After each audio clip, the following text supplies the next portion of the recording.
what to study, when to study, or for how long? These are all questions we ask ourselves when we have to learn a big chunk of content. Today I will give you some tips on how to plan your study time. I will be talking, of course, about language learning, but I think you can apply this for absolutely everything that you're studying. By the way, my name is Mari. I make language-related videos every week. If you love languages and want to learn more about them, please subscribe and hit the notification bell so you don't miss a single thing.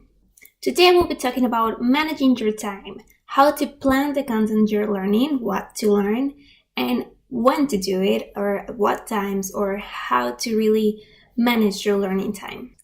In the sense of what to study, there is something that you have to be really honest about, and it's your goals. Why are you learning this? Is this just for a task for university? Are you really interested in this topic? Is this something you do as a hobby in your free time? You really have to have a clear goal and mindset to start learning. So the very first thing you have to ask is, why am I doing this and what is this for? Just be honest. Anything works. It can be that you're really passionate about it, or it can be that you just want to have a good grade on a test.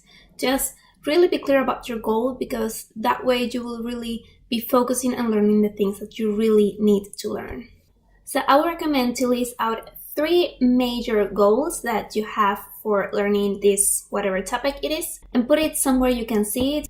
I always put it in the front page of my notebooks, that way I can really go back to it and stay motivated. This is crucial because this will give you a guideline on how to learn and what to learn. And what are your priorities. For example, my goals for learning German are to have real-life conversations, to really master pronunciation, and to show myself that I can learn absolutely anything that I want. This means that I have to focus heavily in speaking, listening, and being consistent. So what I did here is I look at my goals and took out the skills I need to really master and achieve these goals. Let's say you're doing this for a test and you're not really that into the topic. The skills you really might need to work on are memorization and maybe short-term memory. Maybe you don't need to, or you don't want to remember these forever. So knowing our goals helps us to know the skills that we need to develop. But now, I know what I have to do, but how do I start to do this stuff, right? Like, this is too much. It's too much content. Where do I start? The most obvious way is by following a program or a textbook, or just the lesson program that your teacher makes for you, and you can start learning in order. That is a really good way. I recommend it because it's just easy and practical. If you have a long list of topics that you have to learn, or like sub areas, I recommend you to start with your least favorite, because and just go from there to your most favorite, because if you do your first one, the other ones are going to be harder to do. So it's just like having to build up to what's good and interesting to you.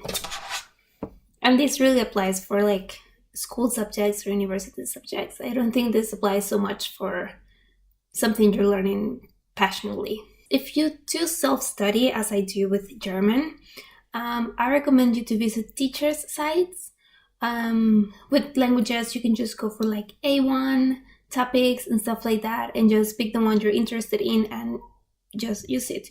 To not learn anything that you find boring or useless. In my experience and in my learning method, I learned most of the grammar just by using it, so I do not read grammar, and I find it incredibly boring.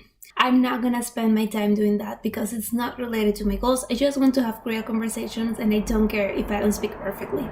So in my plan right now, I'm really focusing on everyday conversations and just listening to them in podcasts and on TV shows like Friends, or TV shows that are just like sitcoms, daily life. There are also some shows for language learners that I watch. And I'm also learning some traveling phrases because I'm going to Berlin very soon, and I really need to, just crack down that knowledge before I'm there, because I would really like to take advantage of the situation that I will be spending a week in Germany. So you know what to learn, and you know why you're learning, but how you're gonna include that learning into your life, into your routine. There are 2 things that I highly recommend you to do. One is the Pomodoro technique, and I will not be explaining it because there are so many YouTube videos out there. So I'll just recommend you to go and look it up. It's very simple, it's very useful and practical, especially if you study very theoretical subjects. The other method is one I really like, and I learned by reading a book by Alex Rawlings. He is a polyglot and a linguist, and he's really cool. His books, I think it's called Speak Any Foreign Language or something like that. I will leave a link in the description box and a picture somewhere here. This is called the 15-30-15 method. The idea is to divide your learning time during the day. So for example, doing 15 minutes in the morning, 15 minutes in the midday, and 30 minutes at night. So you're not studying a full hour straight, but you're actually dividing and reviewing your learning in every chunk of study time. I also have a video showing you my learning routine. I will leave it in the description box as well, and you can check that out. You can see how I learn, and I just took you for an entire week with me to show you all the sorts of activities I do when I learn a language. The whole idea of these methods is that you study smarter and not harder, and to really give your brain a space to process the information. If you study 3 hours straight, it's gonna be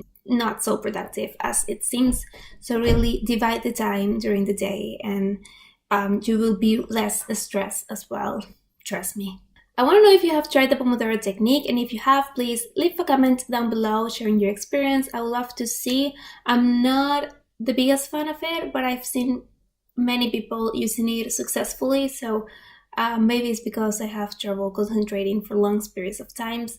So I don't know, just let me know in the comments. So in a nutshell, you have to set clear goals, know the why, you have to know what you're learning in what order, and I recommend you to study in smaller chunks of times, not just many hours straight, because it's not gonna be as productive as it seems. This is all for today. I talk more about learning effectively and creating habits on my Instagram, so you can go check that out. It's @MaddiePolyglot, and I will leave a link in the description as well.